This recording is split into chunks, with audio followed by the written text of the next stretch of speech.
I'm Caleb with the Galactic Table, and I have my guest, James, with me today. I'm James. And today we're going to be reviewing our top 5 favorite Star Wars moments, and we have a few honorable mentions as well. So I will preface this by saying at least my list, we're going to start 5 to 1. On my list specifically, my 5 through 2 is not really in a particular order, but my number 1 is indeed my number 1 favorite Star Wars moment. And we're going to start with our honorable mentions, 2 personal ones, and then a shared one before we reach our number 1 moment. I would just like to say that mine is 5 to 1 in that order, exactly how I enjoy it. 1 being the greatest, 5 being the 5th greatest. I don't know. Do you want to start or you want me to start? Rock, paper, scissors. Rock, paper, scissors. Shoot. Let's start this off by my honorable mention, classic, Like a Bantha? Book of Boba. Boba Fett starting the conversation out strong with. Tuskens are not known for their speeder bikes. No. You know what they are known for? They're Banthas. They are known for their banthas, and it was great how that just immediately became a meme. It was a cult classic straight from the beginning. I think the day that episode came out, I just started seeing like a bantha memes. I will move on to my first honorable mention, and I will say that our favorite moments could be from the movies, the shows, any Star Wars media that includes Legends as well. Comics, games, movies, TV shows, everything, anything. Everything. If it's Star Wars, then it's game. So my first honorable mention was from the game Jedi Knight 2, Jedi Outcast, and that is Stormtrooper conversations. So in A New Hope, when like Obi-Wan is like shutting off the tractor beam, like you kind of hear 2 stormtroopers like BSing in the background, and that became like a thing. So like in Jedi Outcast, if you're real sneaky enough, you could catch like stormtroopers just having just random conversations, and that was like one of my favorite things about the game. I can honestly say I'm not experienced in Jedi Outcast. Never played it. Never seen anything of it. It was my first taste of like Legends material, of any Star Wars material like outside of the movies. But I even like put on cheat codes so like I wouldn't be detected by enemies, just so I could like prowl and hear all the stormtrooper conversations. My second honorable mention, Season 1 Mandalorian. Grogu just got caught by the sand troopers on the speeder bikes. The troopers punching Grogu. Those troopers were and awesome. Then proceeding to show exactly how trained the stormtroopers are in accuracy, just missing a little can. But it was perfect. That actually goes really good with my last honorable mention. Just like troopers being troopers, just BSing. Like I want a whole show built up around troopers, just like those guys, the two biker troopers, wailing on Grogu. I saw somebody that like remade that whole scene, I think, out of like Lego stop motion. Oh, that's amazing! I need to Google that. It was amazing. If I could find it, I'll include a link in the description.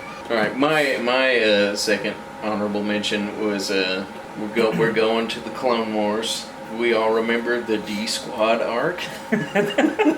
Like a big point of contention with the Clone Wars. And like the whole D Squad arc was like one of my favorites out of the whole show. It was so intriguing.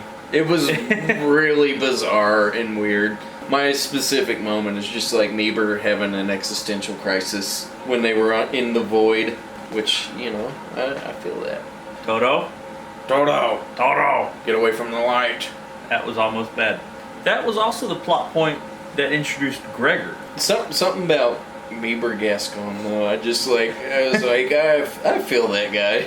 So that means we would be moving on to our real list. Our last shared honorable mention will be shared right before our number 1 on our list. And that's one we have both decided on. So since I started the honorable mentions, would you start 5 to 1? Okay, I will start off with my number 5. It'd be Revenge of the Sith, Obi-Wan in Padme's apartment after Anakin's fall to the dark side, specifically when he's leaving, and he just like turns around, he's just like, Anakin's the father, isn't he? And then he just says sorry and just leaves. And especially if you have watched Clone Wars, there's a lot of emotional weight to it. I think there was so much feeling behind that one, considering Obi-Wan and his former love. Obi-Wan ain't dumb. Obi-Wan ain't dumb. He knew the whole time, and he had his boy Anakin, but just could never break through with him. I don't know. I feel like it's just a good Star Wars moment of like kind of showing like the wisdom and also the passion of Obi-Wan, who, in my opinion, is like the ideal Jedi. We could go to your number 5. Soca versus Vader in Star Wars Rebels. Kanan's knocked out. Ezra's out of the fight. Ahsoka has her suspicions about who Vader is. Yeah.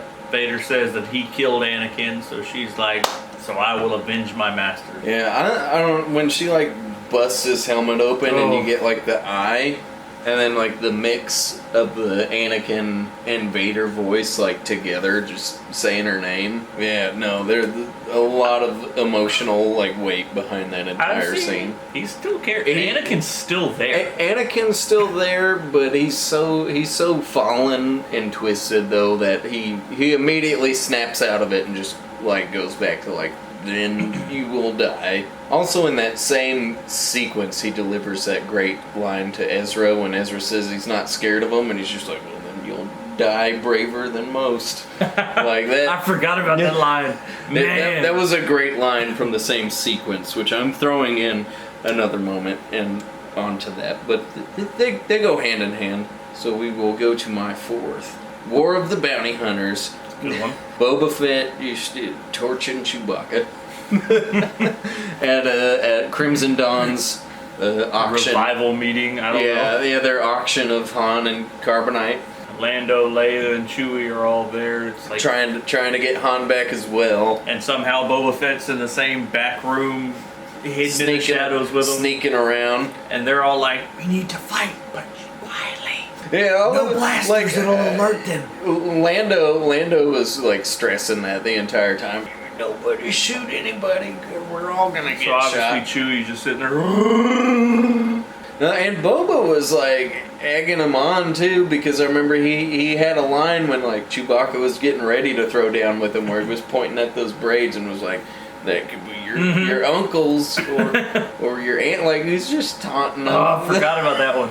It shows his badass personality, but it also shows his weird and also professional personality, because he's like, okay, we're gonna fight. I'm gonna literally torch your Wookiee.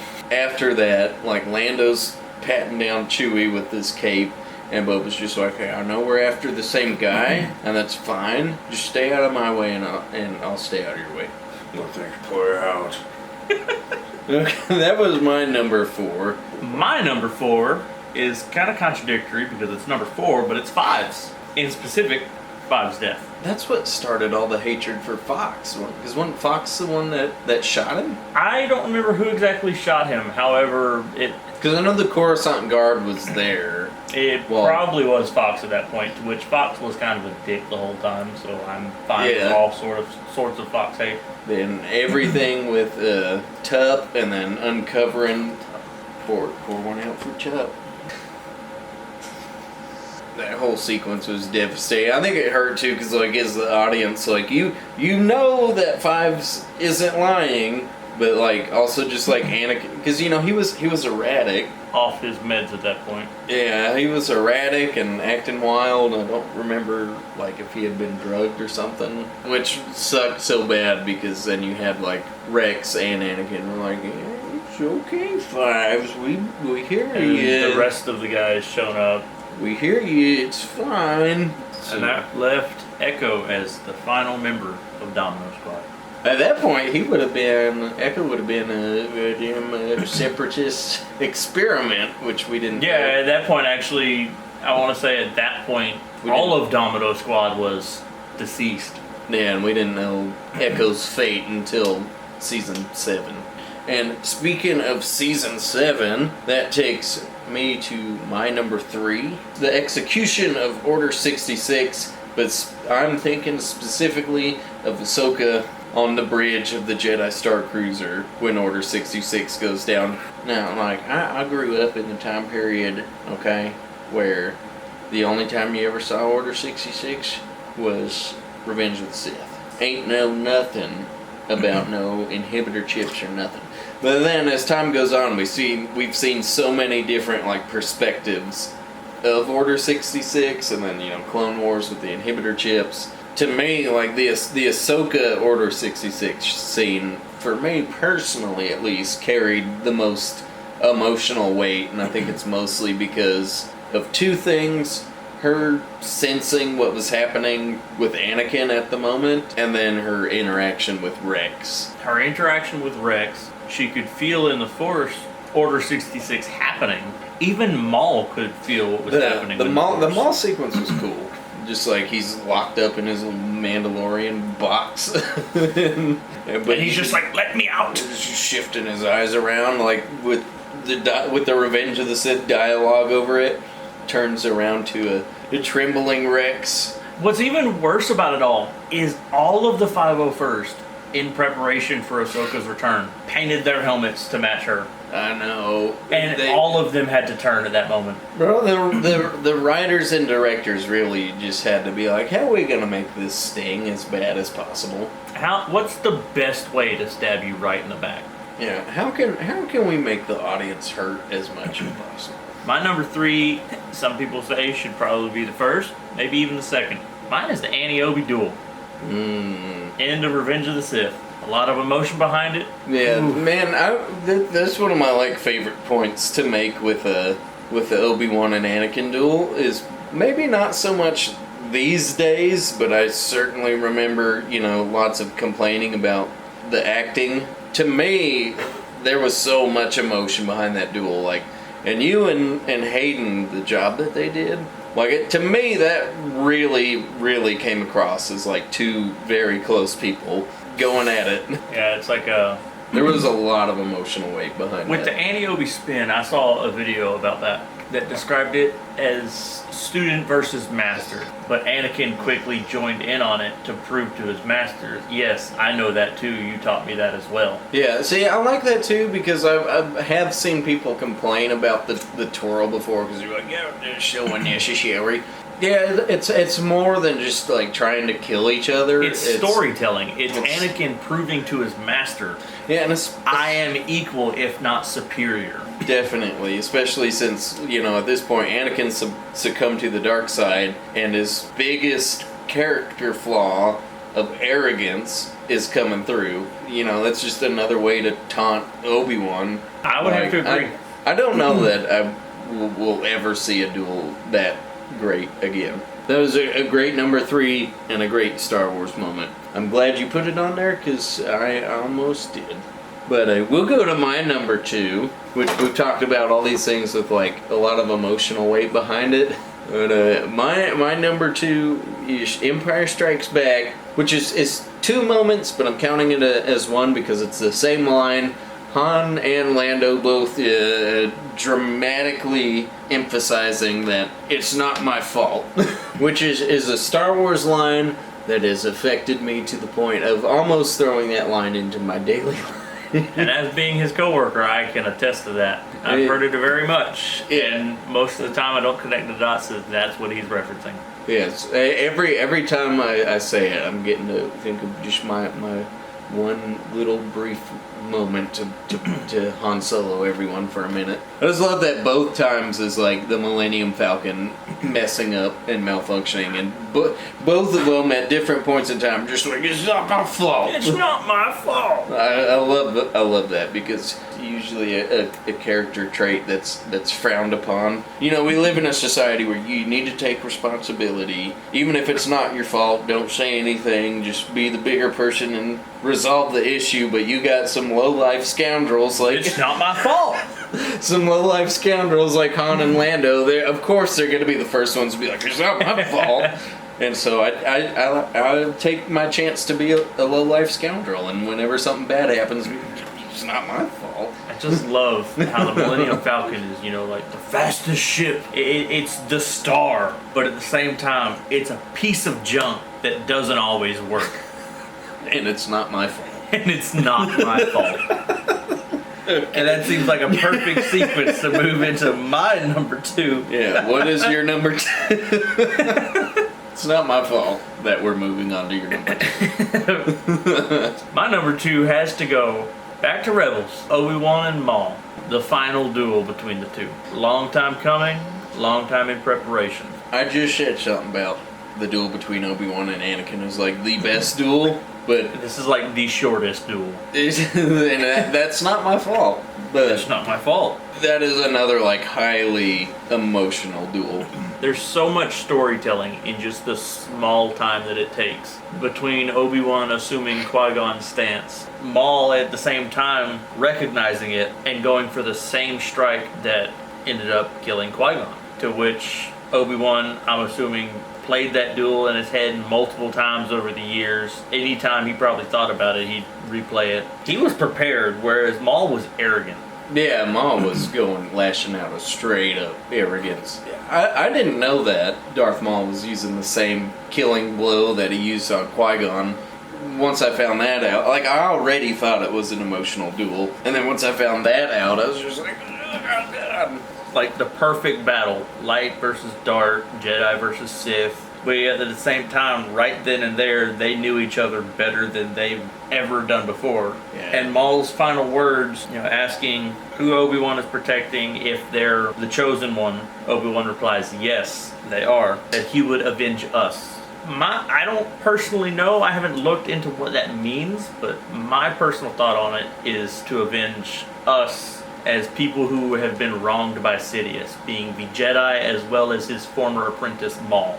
Maul's had a tragic life, and it was such a way to end it. It is a very good number 2. That would now put us at our number 1s, which, as we said before we do our number 1s, our honorable mention would go straight to the Book of Boba Fett. I think it's episode 5, also known as The Mandalorian, season 2.5. Starter scene. Din Djarin going after the gangster Kaba Baez, who, upon being presented with a hologram of himself, has to proclaim, That's not me. That doesn't even look like me. doesn't even look like me.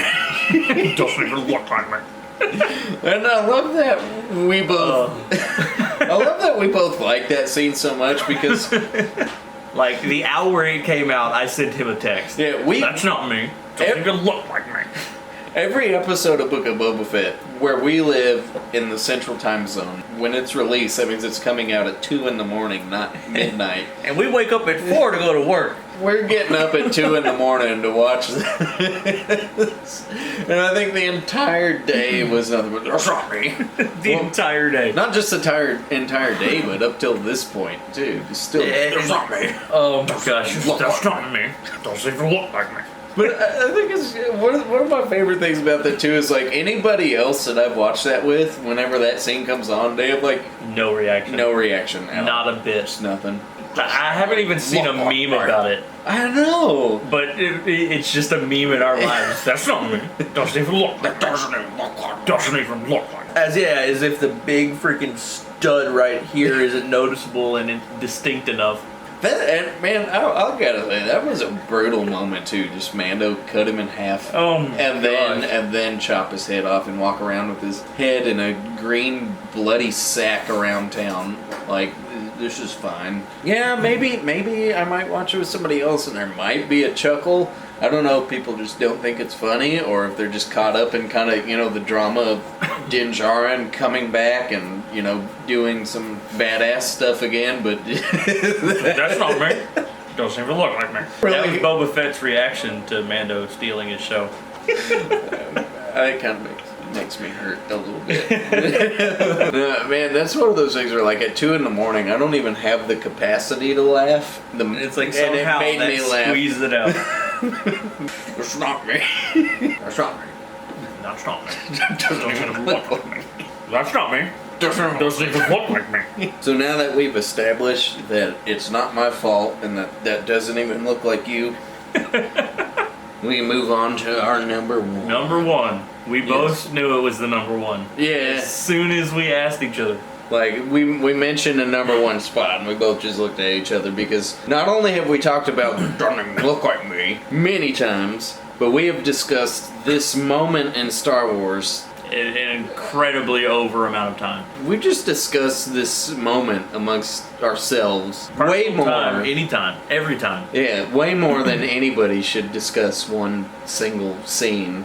And I personally, I think you've done the same, have rewatched this scene way more times than any one normal person should do so. Yeah, I remember that morning. I woke up. You didn't. I sent a text. That we are talking about the live action appearance of Cad Bane. Cad Bane. Showing up on the scene. I remember seeing this man. First frame in the desert. I recognized that hat immediately. My jaw straight to the floor. Just.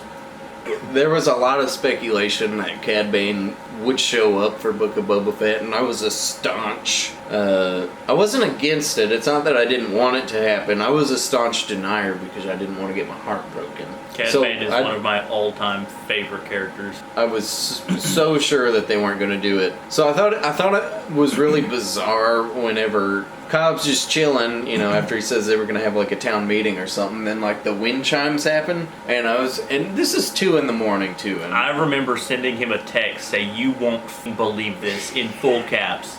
You gotta understand, it was 2 a.m. My brain doesn't work at 2 a.m. So like the wind chimes are happening. I'm trying to enjoy it with my coffee, and then like when you get that first view of the silhouette, and like my first thought was like, is that just a random pike? Just a random pike roaming the desert, you know? Yeah, like okay, whatever.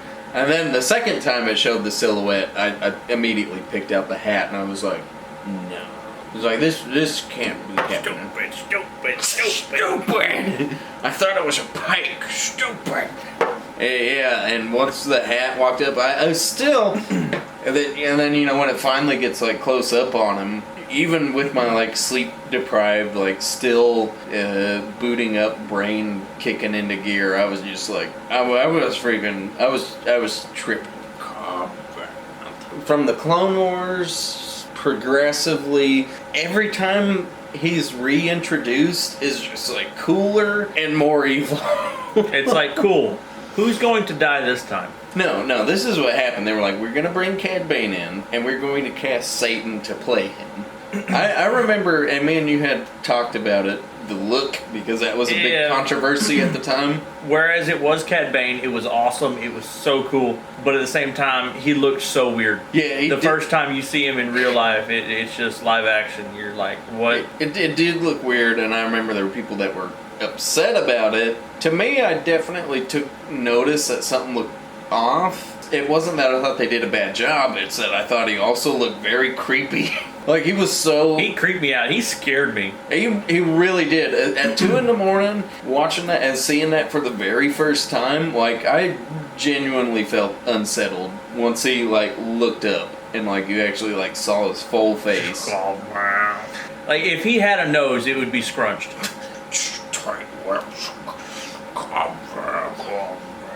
I really like the fact that there was, like, no music during that. That made it even... was purely the intense moment between two men and one was going to die. Yeah, I've seen some edits where people have took Cad Bane's theme music from The Bad Batch, which is a very Western style score, and overlaid it on there, and it's fun.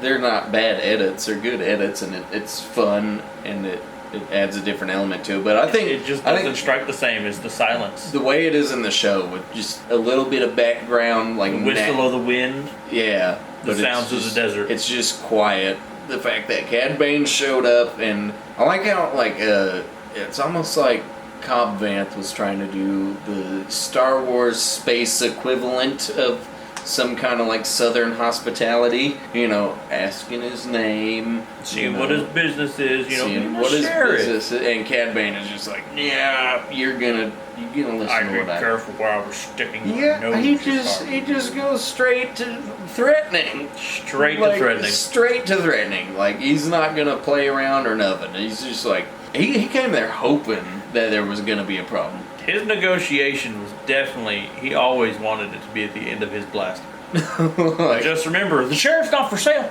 that's not me. That's not me. That's not me. I thought it was really scary too because of how real it is. I got this like great little personal bit of like satisfaction. I could raise my fist at the rest of the world over the most trivial, meaningless thing, but the fact that Cad Bane's hat is felt. I've seen people that have made edits of like using Unreal Engine and stuff of their idea of a live action Cad Bane. And then I've seen, artists just drawing art of their interpretation of Cad Bane, or I've seen, prop makers trying to make, like Clone Wars Cad Bane hat and stuff, and it's always depicted as leather. I told myself, I think it's a felt hat. There's definitely a felt hat. And he called it. And the physics is in Bad Batch when it's rolling around on the ground after Fennec like detonates a thermal detonator, and I was just like, it's felt. It shows up in Book of Boba Fett, and it's a felt hat. The scene was amazing. There was Cad Bane, Cobb Vanth, but the issue with it all is the third person, who the sheriff's not for sale. It's not my fault. It's not my fault. It's exactly your fault. But when it comes to the deputy, I believe he deserved every little bit of what he got. Yeah, it's a one-on-one gunfighter situation. Whacked versus the Stifling. Stippling versus the Slimy. I remember slow-mowing, not even slow-mowing, but just rewatching and pausing and rewatching and pausing so many times to send a picture that showed that I didn't believe that Cobb Vanth died. Oh, because yeah. he got shot, what was it? It was right here. Top shoulder, there's like little to no vital spot. You could definitely survive a blast right there. Whereas Deputy got the Swiss cheese treatment. Yeah. I'm sure Cad Bane knew how good of a draw Cobb Vanth was, and so you take out his good arm. Very insulting, which Cad Bane doesn't mind. Good point. I didn't think of that. Which Cad Bane doesn't mind doing. The deputy tried to draw first, was not ready, fumbled his blaster in his holster. Cad Bane took his blaster out, shot the one who he thought was a threat, Cobb Vanth, one time in the shoulder, then decided to move forward. He full on gave the deputy the entire bit of disrespect that he believed he deserved. He wanted that man dead. The entire time, the Dep made the first move, and still, even afterwards, the blaster was still in the leathers. The sheriff might not be for sale, but man, you're getting aired out. And then just slowly just walked away.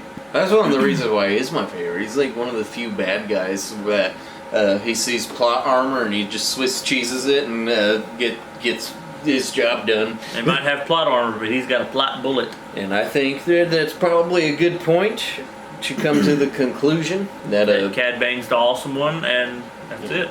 And I don't care what anyone says, I refuse to believe that Cad Bane is dead. I saw the blinking light. Where's Toto? Toto! Where is Toto? Oh, there's Toto. He's sleeping. He's a cat named Toto. And at that point, I don't believe we have anything more to talk about. I don't think so. That was all of our honorable mentions, all of our top fives. So if y'all enjoyed a list style video and a long discussion about it, very long discussion, we can continue to do top 5 videos again if you like. So thank you very much for watching and or listening.